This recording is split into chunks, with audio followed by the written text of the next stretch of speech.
이란 정권은 전 세계를 상대로 테러 전쟁을 시작하고자 했습니다. 그리고 이제 미국이 공식적으로 그 대가를 치르게 하고 있습니다. 몇 주 동안 절박한 이슬람 공화국은 무자비하고 비겁한 작전을 벌여왔습니다. 아파트 건물을 폭격하고 무고한 화물선을 공격하면서 서방을 휴전에 끌어들이려 했습니다. 하지만 이제 미국은 더 이상 자제하지 않습니다. 미국 폭격기들은 적의 무기를 운송하는 데 사용되던 수십억 달러 규모의 이란 다리를 완전히 증발시켜버렸고 전체 구조물을 먼지로 무너뜨렸습니다. 궁극적인 보복이 시작된 것입니다. 그리고 우리의 이야기는 이란 정권이 이 전쟁을 자신들이 감당할 수 없는 수준으로 확대한 과정에서 시작됩니다. 그래서 우리는 이 전쟁 첫날의 영상 자료를 가지고 있습니다. 미국이 이란 내 군사 목표물을 타격하는 동안 이란은 전쟁 첫날부터 바레인과 같은 걸프 국가들의 아파트 건물을 공격하기 시작했습니다. 한번 보시죠.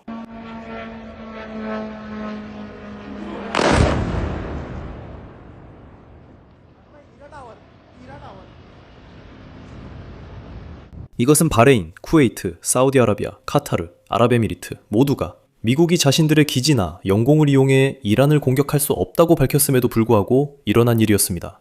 사실 이들 국가 중 상당수는 전쟁이 시작된 지 한 달이 지난 지금까지도 그 조건을 그대로 유지하고 있습니다. 하지만 이런 모든 상황에도 불구하고 이란은 결국 그들을 공격했습니다. 그리고 이란은 이들 국가에 있는 미군 기지뿐만 아니라 다른 곳도 공격했습니다. 이란은 민간 건물, 공항, 항구, 그리고 물론 유조선까지 공격하기 시작했습니다. 왜냐하면 이란의 테러 행위는 걸프 국가들에만 국한되지 않았기 때문입니다. 이들은 또한 국제 해상로까지 그 범위를 확장했습니다. 이들은 이란의 관할이 전혀 아닌 병목 지점인 호르무즈 해협에서 민간 화물선과 민간 유조선을 표적으로 삼기 시작했습니다. 그곳은 모든 나라가 동등하게 통과할 권리가 있는 국제 해상로로 간주됩니다. 지금 보이는 영상은 해협을 빠져나가려던 태국 선원들이 촬영한 곳입니다. 그들은 아라비아만에 갇혀 식량과 보급품이 부족했을 겁니다. 그래서 그들은 집으로 돌아가려고 했고 떠나려다 피격된 것입니다. 태국, 그들은 태국 출신입니다. 이 전쟁과는 아무런 관련이 없는 나라입니다. 그런데도 불구하고 이란 해군과 이란 혁명 수비대 해군은 계속해서 그들을 표적으로 삼고 있습니다. 물론 여러분은 이란이 달리 선택의 여지가 없었다고 주장할 수도 있겠죠. 이란 군대는 미국 군대와 맞설 수 없습니다. 사실 그건 타당한 주장일 수도 있습니다. 하지만 이란 군대가 민간인을 표적으로 삼고 있다는 사실은 변하지 않습니다. 그리고 그것을 부르는 단어가 있습니다. 그건 바로 테러리즘입니다. 테러리즘의 이유가 무엇이든 상관없습니다. 어쨌든 그건 테러리즘입니다. 그리고 이란이 민간인을 공격함으로써 전쟁이 이제 이란이 예상하지 못했던 방향으로 확산되고 있다는 점도 지적하는 것이 중요합니다. 어제 도널드 트럼프 대통령이 이런 트윗을 올렸습니다. 이란에서 가장 큰 다리가 무너져 내렸고 다시는 사용되지 않을 것입니다. 이제 이란이 너무 늦기 전에 아무것도 남지 않기 전에 협상을 해야 할 때입니다. 우리는 이야기의 모든 면을 보고 싶습니다. 온라인에는 이것이 합법적 공격인지 논쟁이 있고 합법적이라고 하는 변호사들도 있습니다. 이것이 불법이라고 말하는 변호사들도 있습니다. 저는 국제법 변호사도 어떤 변호사도 아니어서 이 논쟁에서 제 의견은 거의 쓸모가 없을 것입니다. 하지만 제가 아는 것은 다리가 언제나 어떤 분쟁에서든 군사적 목표였다는 사실입니다. 실제로 2022년 2월 우크라이나 내부에서 우크라이나인들이 러시아의 진격을 막기 위해 자신들의 다리를 폭파했습니다. 그리고 몇 달 후 우크라이나인들이 반격을 시작했을 때 러시아군도 반격 도중에 다리를 폭파해서 자신들이 안전하게 후퇴할 시간을 벌었습니다. 군대는 다리가 발명된 이후로 계속 다리를 파괴해왔습니다. 그리고 이것은 이란 내의 평범한 다리가 아니었습니다. 이것은 가장 중요한 다리 중 하나였습니다. 미국 관리들에 따르면 이 다리는 이란 군대가 테헤란에서 이란 서부의 발사장으로 미사일과 미사일 부품을 옮기는데 사용되고 있었습니다. 하지만 반대쪽에서는 이란이 다리가 아직 건설 중이었다고 주장합니다. 이에 다리가 완공되지 않았는데 군대가 어떻게 사용했냐는 새로운 논쟁이 일고 있습니다. 하지만 바로 여기서부터 이 논쟁의 문제점이 시작되는 것 같습니다. 이란인들이 다리를 어떻게 운영하고 있었는지가 핵심입니다. 이 다리는 작년에 대중이 사용할 수 있도록 공식적으로 개방될 예정이었지만 이란 측에서는 아직 건설 중이라고 밝혔습니다. 그래서 다리를 개방할 수 없었다고 했습니다. 그리고 몇 달 전에도 똑같은 일이 일어났습니다. 그들은 여전히 공사 중이라고 말했고 그래서 대중에게 개방되지도 않았고 사용할 수도 없었습니다. 하지만 그동안 군대는 여전히 공사 중이라고 알려진 다리를 사용하고 있었습니다. 여기 전직 유튜버인 투시TV가 저보다 훨씬 더 잘 설명해주고 있습니다. 한번 들어보시죠. 이 다리 B1은 이란의 유산이 아니었습니다. 이 다리는 새로 지어진 다리였고 아직 개방조차 되지 않은 다리였습니다. 이 다리가 공격당한 이유는 두 가지입니다. 이 다리는 올해 초에 공식적으로 개통될 예정이었습니다. 엄밀히 말하면 2년 전이었고 작년이었고 그런 식이었죠. 그리고 그 이후로 지연된 이유는 분명히 이슬람 사회주의 경제정책이 그다지 유능하지 않기 때문입니다. 그리고 또다시 지연됐습니다. 2달 전에 개통될 예정이었지만 아직 준비가 안 됐었죠. 이 사진에서도 볼 수 있듯이 어차피 완공되지도 않았습니다. 그런데도 주류 언론에서는 마치 다 된 것처럼 보도했죠. 그들은 이 다리가 이미 운영 중이고 차량이 오가고 있으며 아무 이유 없이 무고한 민간인들이 미국과 이스라엘에 의해 공격당한 것처럼 보도했습니다. 이것은 전쟁 범죄입니다. 진정하세요. 이곳이 공격당한 이유는 사실 공식적으로 개통되지 않았기 때문입니다. 상징적으로 인프라를 타격한다는 의미였지만 실제로는 미개통 지역을 공격한 것이었습니다. 둘째로 이곳은 앞으로의 물류에 있어서 여전히 중요했습니다. 왜냐하면 이곳이 일반인에게는 개방되지 않았지만 IRGC에게는 개방되어 있었기 때문입니다. 그래서 최근 몇 주 동안 이슬람 혁명 수비대 IRGC를 이용해 카라지와 테헤란 사이에 군사 장비를 운송하고 있었습니다. 그래서 그런 일이 있었고 카라지와 테헤란 두 도시 간 물류가 끊겼습니다. 이제 미국에서 시작된 또 다른 문제에 대해 이야기해 봅시다. 4월 1일 연설에서 트럼프 대통령은 미국이 이란을 석기 시대로 폭격할 준비를 하고 있다고 공개적으로 말했습니다. 한번 들어보시고 왜 문제가 되는지 설명드리겠습니다. 에픽 퓨리 작전이 시작될 때부터 우리는 목표를 완전히 달성할 때까지 계속할 것임을 분명히 밝혔습니다. 우리가 이룬 성과 덕분에 오늘 밤 저는 미국의 모든 군사 목표를 아주 곧 달성할 수 있을 것이라고 말씀드릴 수 있습니다. 앞으로 2, 3주 동안 그들에게 매우 강력한 타격을 가할 것입니다. 우리는 그들이 있어야 할 석기 시대로 되돌려 놓을 것입니다. 그동안 논의가 계속되고 있습니다. 정권 교체는 우리의 목표가 아니었습니다. 우리는 정권 교체를 말한 적이 없지만 그들의 원래 지도자들이 모두 사망했기 때문에 정권 교체가 일어났습니다. 그들은 모두 죽었습니다. 새로운 집단입니다. 다리에서 공격이 있었던 걸 보셨나요? 그건 군사 목표라 합법입니다. 하지만 트럼프 대통령이 방금 사용한 이런 표현은 이 전쟁에 반대하는 사람들에게 힘을 실어주고 이란 국영 TV에도 힘을 실어줍니다. 이런 발언은 미국이 단순히 정권뿐만 아니라 이란 민간인까지 해치고 싶어 한다는 식으로 그들이 프레임을 짜게 만듭니다. 그리고 그것은 상대방에게 쉽게 유리한 프레임을 가져가게 합니다. 분명히 해야 할 점은 미국이 이란 내 민간 목표물을 의도적으로 공격한 적은 없다는 것입니다. 하지만 이런 표현은 도움이 되지 않습니다.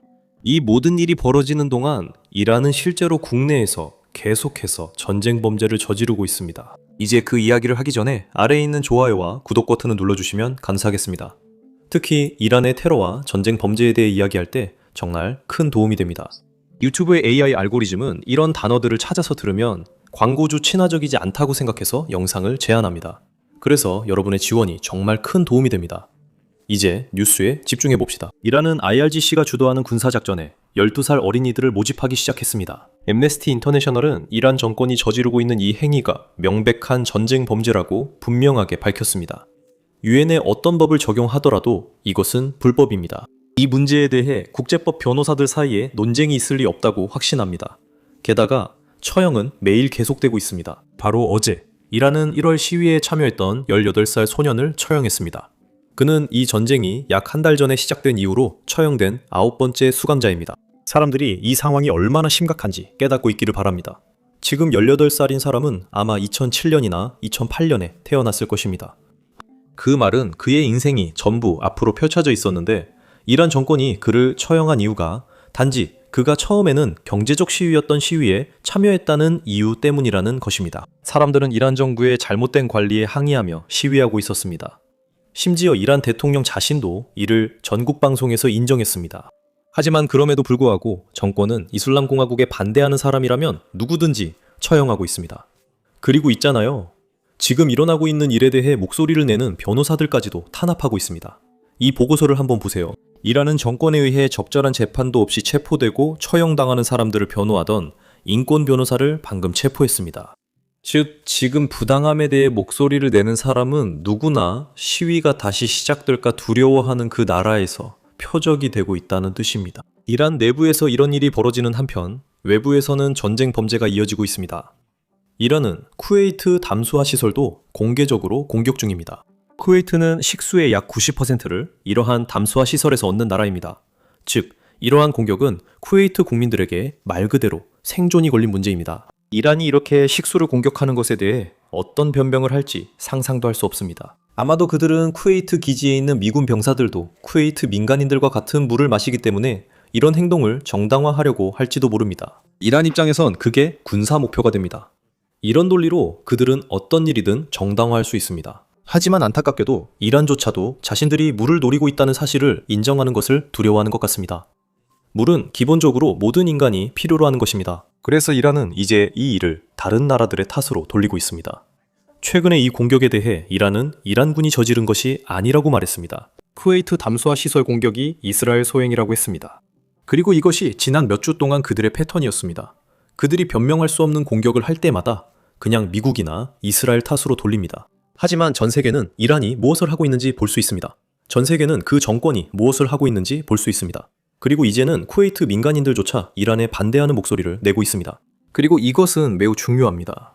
왜냐하면 민간인들이 이란에 반대하게 되면 걸프 국가들의 정부가 개입할 명분을 얻게 되기 때문입니다. 걸프 국가들이 이란을 공격하지 않는 주요 이유는 무슬림 인구 중 상당수가 이란에 호의적이고 특히 이란이 이스라엘과 싸우기 때문입니다. 대부분의 걸프 국가는 이스라엘을 좋아하지 않아 개입을 피하고 있습니다.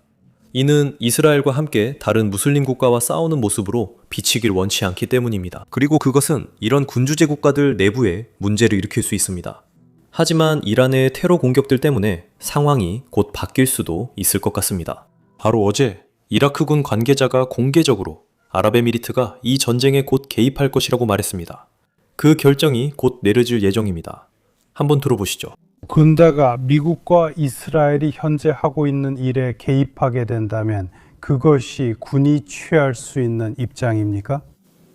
앞서 말씀드렸듯이 우리는 이 분쟁에 관여하고 있지 않습니다. 우리는 방금 이란인들에게 공격을 받았습니다.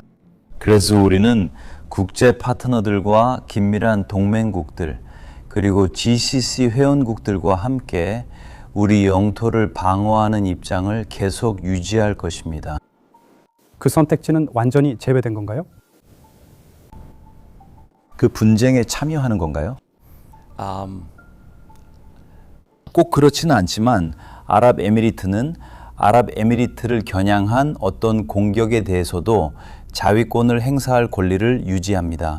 그리고 그것이 군대와 무장 세력의 주된 역할입니다. 게다가 이 사람은 아랍에미리트 군 관계자인데 그는 다시 한번 그것을 강조했습니다. 이 전쟁이 시작된 지 한 달이 넘었고 아랍에미리트가 이란으로부터 수천 발의 미사일과 드론을 막아냈음에도 불구하고 아랍에미리트 정부는 여전히 미국이 아랍에미리트 기지나 아랍에미리트 영공을 이용해 이란을 공격하는 것을 허락하지 않았습니다. 하지만 이란은 계속 공격하며 미군 기지뿐 아니라 여러 나라의 민간 표적도 노리고 있습니다. 한번 들어보시죠. 이란 외무부가 한 말에 대한 당신의 반응을 듣고 싶습니다. 그들은 미국이 이란 내에서 공격을 할 때 아랍에미리트 내 기지에서 추격했다고 주장했고 그래서 이후에 이에 대한 보복으로 아랍에미리트를 표적으로 삼았다고 했습니다. 아랍에미리트 군이 미국이 이곳에 군사기지를 이용해 이란을 공격하는 것을 허용하고 있습니까? 저는 아랍에미리트 정부가 분쟁 초기부터 아랍에미리트 영토가 이란에 대한 어떤 공격에도 사용되지 않을 것이라고 분명히 밝혔고 앞으로도 그렇게 할 것이라고 생각합니다. 그래서 군사적인 관점에서 볼 때 그것은 사실이 아니며 그런 일은 일어나지 않고 있습니다. 지금 이란이 왜 이런 행동을 하고 있는지 이해하려면 우리는 과거로 돌아가서 이란이 오늘날의 위치에 어떻게 오게 되었는지 살펴봐야 합니다. 이는 단순히 1979년 이슬람 혁명 시기로 돌아가는 것만을 뜻하지 않습니다. 사실 우리는 19세기 카자르 왕조가 이란을 통치하던 시기로 더 거슬러 올라가야 하며 그 당시 지배계층이 내렸던 결정들이 오늘날까지도 이란에 어떤 영향을 미치고 있는지 살펴봐야 합니다. 자, 뭔지 아세요? 바로 오늘 공개된 저희의 여러 편으로 구성된 팟캐스트에서 바로 그 이야기를 다루고 있습니다. 만약 여러분이 이란의 역사와 우리가 오늘날에 이르게 된 과정을 궁금해하는 분이라면 꼭 한번 들어보시길 추천합니다. 설명란의 링크를 클릭해서 시청하실 수도 있고 화면에 나오는 엔드 스크린을 클릭해서 바로 영상을 보실 수도 있습니다. 화면에 보이는 영상을 클릭하시면 됩니다.